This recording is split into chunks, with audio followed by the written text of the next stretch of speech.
Hey everybody, thank you so much for tuning in to another one of my interviews here at the Louisiana State Capitol. With me today is State Representative Tammy Phelps. Representative Phelps, thank you so much for being on here today. I really appreciate it. Thank you for having well, me. Well, thank you. We'll have to pick that microphone up a little bit. Okay. There we go. Perfect. Okay. Well, I always like to tell people about what's happened at the Baton Rouge Capitol because I think it's the best way to getting people involved in the most positive way to tell them just what's happened with the bills. Okay. Where's your district and what's your district number? I am District 3 in Shreveport, and I like to refer to it as the inner city. No major highways that I'm close to besides, of course, 20 and 49, but inner city Shreveport from as far east as the Cedar Grove community to our airport. Okay, so you have a little idea where that is. Well, we got you got a bunch of House bills. We're gonna get through them. House Bill 163 creates the Sickle Cell Disease Association specialty license plate. Yes, thank you. Basically, just an awareness license plate, which will be a couple of years of getting to, has passed the House. I think it's on the Senate side now. Just to give recognition to sickle cell again, and we have 5 commission areas throughout our state: Monroe, Shreveport, Alexandria, Baton Rouge. I think I've named them all. So they would share the proceeds to continue to better service. That's all these different organizations you can buy and support, and it helps some money goes to help the organization. That's Statewide. That's a good idea. House Bill 246 provides relative to sanctions for a lapse in required vehicle liability security. Okay, I think that's one of my favorites here, just trying to address their reinstatement fees after one's insurance has lapsed.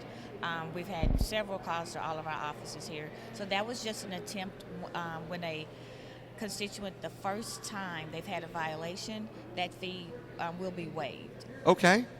First time, I had to be very clear. There's no other first time. Yeah. And only one time. Once they're reinstated and back in good standing, within 0 to 5 days.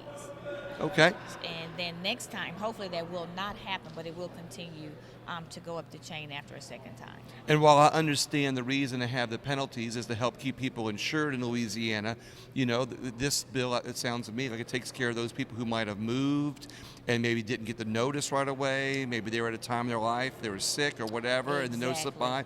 So this helps those first only time One time, offenders. our college students, a credit card number changed. Yeah.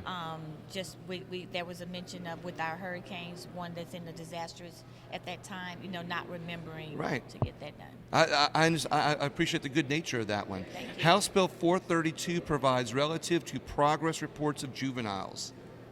Oh, 432. And bear with me here because actually Representative Jenkins actually co-authored those with me. So both of those have gone, 432 and 433 is next on that. 434. I think I have. Oh yeah, 432, 433, and 434. 33 we did defer. That was some concerns with our advocacy groups there. So my order may be out, but we wanted to extend the time where the courts and the juveniles gets ready for a review. Present time was maybe 72 hours to prepare for that hearing. This only gave us 7 to 10 day window to prepare for them to have a continuous after 6 month review. And I think the other one. So sometimes when the legislators in this, and see if this is what this says, they file legislation, but then they have to file another bill to put the teeth into it or to enact it. Is that what kind of happens? That's kind of happened there, yeah. And but they were favorable with the DA's office again, just trying to put the burden of proof when they go up for their interviews. What has the juvenile done that would warrant the service to continue with them, kind of getting back home? Okay, so this basically helps a juvenile get back home. Yes. Okay. With probation, what have I learned, or what kind of training had taken place that made a change while they were being held at that particular time. All right. And so in 434 provides relative to juvenile deferred dispositional agreements. Those were the two that kind of went together. Okay. 2 and 4, and we deferred 33. Is this, so the 433 is deferred, so is this a case that I like to bring up, that there are a lot of attorneys that work in the Capitol, and sometimes when you file a bill, they say, well, not everything can be done in one bill. The teeth have to be in another bill, or they might say you have to do this in 2 separate bills. Is this one of those situations? Because they're all on the same topic, but different bills? Different bills. They were had a lot of involvement from our DA's office in Caddo Parish. Okay. Just trying to address some of the issues that we have. But thank you for mentioning, because when I do share those with other colleagues, you learn a lot from someone else's interpretation, or what they think, or what it will do, what the bill will actually do. So that had a lot to do with it too, of waiting and just making sure that the intent was well to help our juveniles and Okay. nothing against them. I like the intent there to help get people back. We don't want to see them after that point. Yeah, exactly. But if there's a way to help. Not every juvenile delinquent is somebody who's bad. We got to give them every opportunity possible to get them back and understand the nature of this. Exactly. House Bill 430 provides relative to eating disorder instruction in schools. That's interesting. Well, to be honest with you, our first year here, I had a young student bring that to my attention. After doing a little research in our schools and colleges, it was very welcomed. We know we have student athletes on the college campus, which may be more prevalent there, of trying to stay in shape or not trying to gain any weight, whatever that may be. But that was just to address on age appropriateness, the unhealthiness of eating disorders. And I actually wanted to get the hospitals involved in the LDH to really, when the department comes up with those types of sharings on those topics, to actually share the right information. Okay. Teachers are very resourceful, and they can pull anything from the internet and teach it. But we wanted to be my intent was to be very strategic and make sure they were providing and sharing the right information, and also be a resource to the teachers where they don't have to go and look for something to share on that topic. So basically, even though we like to get our teachers involved, this not every teacher can get all the resources they need for a student. This actually makes resources more available to students that have eating disorders. Yes, or could potentially have eating disorders. Yeah, not potentially, just sharing that information so they may recognize it if that was to begin, if someone was feeling that way or exhibiting such behaviors. Where does the funding come from to provide the resources? That has not been appropriated yet. I hope not at all that will be in the funding, because it's something we're hoping that it's already taught in. Could be on the health side of PE or science. Just another awareness tool, just another resource tool, even if it's just a lesson. Maybe we could get medical doctors involved that might be able to treat these things. Yes. Okay.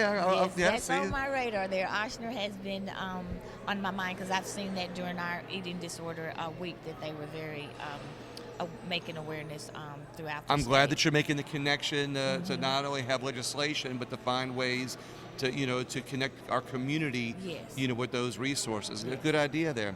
House Bill 472 provides relative to wages for tipped employees. Oh, this is going to be an interesting one. I can see it coming. All right. Well, thank you for the numbers, because sometimes we don't always remember bill numbers, but we definitely know the topic. Unfortunately, that has already run, and last week it was not favorable. To be honest with you, we had 4 wage bills in line in labor last week. This was a tipped wage for those who service in our restaurants. They only make $2.13 an hour plus tips. That's what the employers are paying, and the proposed legislation was to double it to $4.26. We had the Restaurants Association against it. I was very surprised. However, even 2 of the finest chains in the city of Baton Rouge came and talked against the bill. Oh, wow. And I tried to remind them that during COVID, when the governor had us shut down and we're trying to save lives, and others of different opinions were saying, open up, let's go back to business. Well, these are the same people who were in jeopardy of their lives as well, and other people wanted them to serve them. you know. Right. And so this showed, I think, an appreciation for their service that they give to us every day when we go out to enjoy a meal. So this basically would have doubled the minimum wage for employees who are on tips. On tips. All right, we got that. All right, so we got House Bill 667 prohibits race discrimination based on natural hairstyles. Candace Newell has one on that like this. Yes, and I think ours may be different, haven't really done the research there, but basically just fairness of hair textures, not necessarily the styles, but let's just get rid of any discrimination issue that there could be. My hair is straight now, but naturally it's curly. Okay. You know, and I shouldn't have to do this unless I want to. Okay. But it has been prohibited in the past as it relates to how one's hair should be in the workplace. Okay, and that's basically you don't get discriminated against a job or any type of employment based on your hairstyle. Because that's not going to tell you how well I can do the job. Well, you got House Bill 668 right after that provides relative to credit unions. That was a great opportunity to expand the how much and how credit unions can loan more. So this was giving them the ability to have more insurance on the types of loans that they are able to do and actually grant them to loan more in different types of loan. And more specifically, I like to think of more consumer loans where some constituents, you know, can't even get a bank account, you know, based on certain areas. But now they will have more of that discretionary where they can actually help more constituents, I think, in a private area. But I'm sure on a business level as well. Okay, well and then House Bill 688 provides relative to sabbatical leave for teachers. That was a great opportunity to be able to do that. That only just allowed a appeal process if teachers were denied a sabbatical leave, whether it's professional or health. So they already have sabbatical, and this does not increase their sabbatical. This just helps them with an appeal process. With the appeal process, at this time it stops at the superintendent's desk. Okay. He's able to approve or deny. Okay. And that's it. So this would, at least at a denial decision, they would have an opportunity to appeal to the local school board. Okay, that's interesting. House Bill 781 provides for Louisiana high school seniors voter registration day. Oh, I was very pleased with that one just yesterday. Representative Mincy had a bill that actually had taken care of the shall allow an opportunity to vote, and I had been working on this for about 3 years, so I didn't have to repeat that one because he's already taken care of that. This was already just an opportunity to actually have a recognition for a national Louisiana high school seniors voter registration day, where we can start it here in Louisiana. There was resolutions from former Congressman McCreary, and actually Senator Cassidy just had a resolution approved on May 3rd, recognized it nationally, but it started here in Louisiana in Shreveport. Does this help high school seniors? Is it Senior Recognition Day? Is that for high school seniors, college seniors, or aging seniors? It will be high school. High school, okay. Yes, and they will be registering before that time. This was actually the culminating day, which was the first Tuesday, in line with the Super Tuesday. I like getting more people involved in our elections, and it sounds like that's what this does. That's what that did. So House Bill 782 provides relative to appointment of school principals. Boy, you had these coming right after one after another there. So what is 782 about? That's just an opportunity. We're looking always at recruiting and retaining our teachers. There has been a sense of unfairness or non-transparency on the process of how teachers are appointed to principalships. Right now, the superintendent does that process. We're just looking to see that everybody has an opportunity to be interviewed if they qualify, not just being appointed by the superintendent and overlooked for the interview process. So this is adding an interview process instead of just an appointment. There's also an interview process that's being added. Right, and some districts may have that already, but we're looking ultimately for that decision of appointment to be approved by the board. And done on a statewide. This brings it to a statewide level, yes, is basically. So instead of just having some boards already doing this is a statewide. In that way, yes, sir. Okay, awesome. All right. So we got House Bill 792 provides relative to literacy instruction and reading support services for certain students in grades 6 through 12. We're doing a great job addressing our K through 3 literacy now, and I've always had a concern of leaving those 6 through 12s behind. They're already struggling, and what can we do now that they don't continue to graduate without knowing how to read? Okay. So we're just looking at ways to give more instruction and tutoring in literacy. They may have to, forego a little bit of extracurricular for a little while, but I would love to see that 6th grader reading better before they graduate.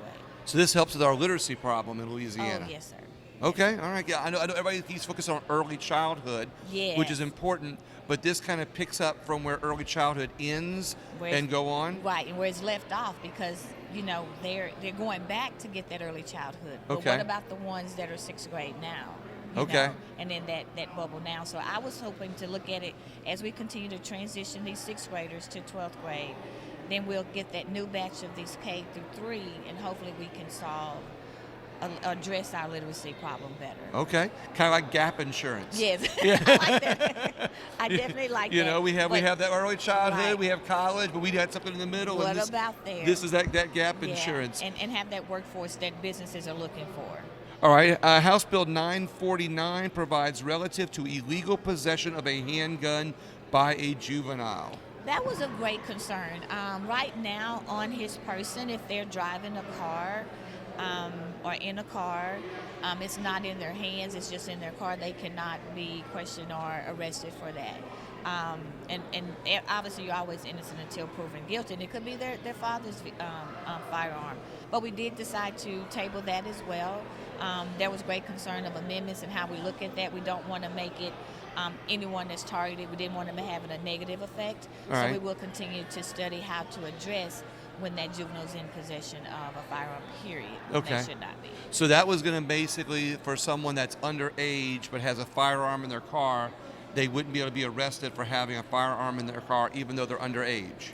Because they shouldn't have it in the first place. Okay. That's where They the shouldn't. Yeah, intent they're comes exactly from. right. They should not have it in the first and place. they can say, hey, it's not mine, which it could not be theirs. Right. But if it's dad's, then we want to bring them in, and prove that. But then at that point of this, you shouldn't have it, first of all. But then again, if you're on probation or parole, then that could be another issue. So we were looking at trying to address two things at once, but we did say we could come So back. if it's a juvenile that's on probation or on parole of some sort, and they have a gun in their car, this bill would not allow them to be arrested? No, it would. Okay, Yeah, it would. So that's a given. Even though it's not law when they're on probation or parole, anyone should not be in Okay. possession then. But even more so for them. And my thought behind that was, I didn't want to wait till they're on probation or parole and in the possession of a gun to then have another charge, not being aware that I should not have done that in the first place. Okay. So we wanted to have something on the books to books. say that.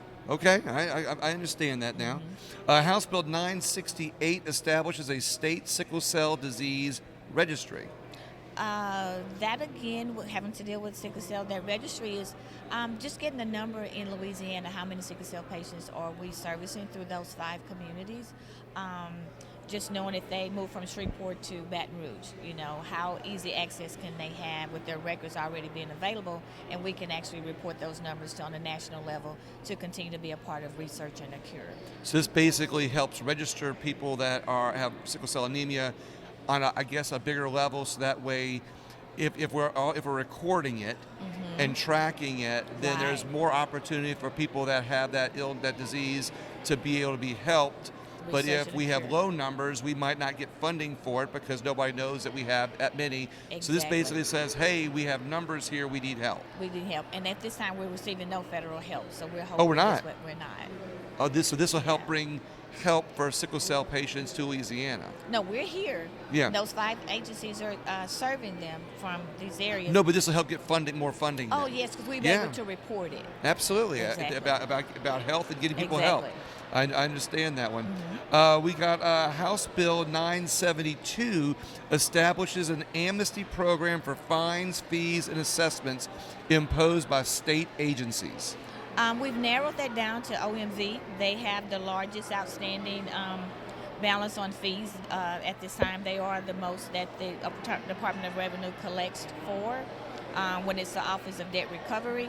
So we wanted to, we've gotten a lot of calls when I was first elected, and my colleagues now, we all know, a lot of calls of saying, I don't know how I got to this amount. They're owing $5,000, $7,000 and more of fees to OMV from insurance lapses, and as the fee continues to go on. So that is an attempt to say, let's get that, I like to say, that chokehold off of the constituents and allow them, if they can, participate in this amnesty program and give that relief, and also give the department some relief as well. So is this a case of where maybe somebody owes, say, I'm just pulling a number, $5,000, and the state's not going to collect it anyway because it's so high? Does this legislation say, look, we're going to bargain it down to $2,500 or $2,000 or $1,000? We're going to go to their original fee amount. Okay. Without any fees or gotcha. So without any of the late fees or penalty fees or whatever. So in a way, it helps bargain it down so the state gets something instead of nothing. Exactly. Okay. And right now, it's still on the books, so it's an attempt. All right. House Bill 1007 provides relative to tax sale property. Another ongoing issue that was just to basically clarify by definitions the rights of a tax sale purchaser and the owner originally. That tax sale purchaser, you're only paying taxes. You do not own the home. So you do not have a right to come in and charge rent or evict someone, and that owner has the right to continue to stay in their home if they live there because it's theirs and you only pay the tax. You do not have a property fee. Okay. So that was providing some clarification because that had become a problem throughout our state. So this is people who have their house is paid for, and all they have to do is pay property taxes. I missed that part. So they missed this year. Okay. And someone's looking at the roll and goes and pays their taxes. Now they're knocking on the door saying, you have to move, I just bought your property. That's misleading, that's fraudulent. So now we're trying to make sure that that purchaser knows their rights, the owner knows their rights. You cannot do that. And that was some ambiguity in our present So law. I understand the way that works now is somebody doesn't pay their taxes, the parish or city can sell the property to somebody else for the tax in lieu of taxes rather, or for the taxes, and then that person has to wait a certain number of years before they can take ownership of the house. That is a 3-year redemptive period. So for the people who still own it, maybe they're just late, maybe they're going to pay it next month.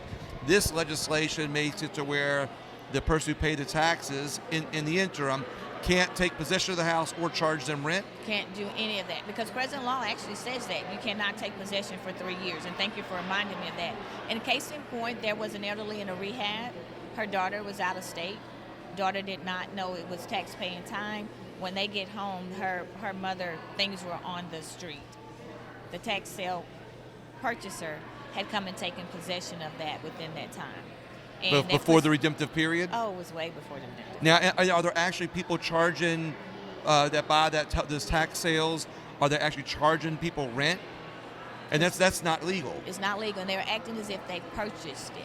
And that may be the population of constituents who are not aware of their rights and the difference. And so this legislation cleans all that up, makes it aware of people of their rights and the purchasers of the properties of their rights and what they can and cannot do. Stop fraudulently taking over. Okay, see, now I had a little more understanding on that one. Yeah. And thank you for sticking in there. House Bill HCR 76, which is not legislation, which is just a resolution, expresses support for equitable access to transformative therapies for sickle cell disease. And that's back to making that awareness. I was so pleased to get the support of the House. And it's actually piggyback on 2015 legislation from former Representative Albert Williams. And he passed away shortly after legislation was passed. And that was when we were trying to get other programs together for a navigator program for sickle cell. So this all ties in together. I got you. And we're like that was 2015. This is 2022. Exactly. And we're just You have trying to a do lot of better. them on sickle cell, so you must have somebody related to somebody who might have had that before. It is in my family, my mother, but the passion just came back To 'cause be able I to help took a break help more people in the a state. position to do that, and actually very close with a child juvenile that. And what I'll point out by having a set of bills, I'll call like a whole bunch of bills on this, it's going to help raise awareness.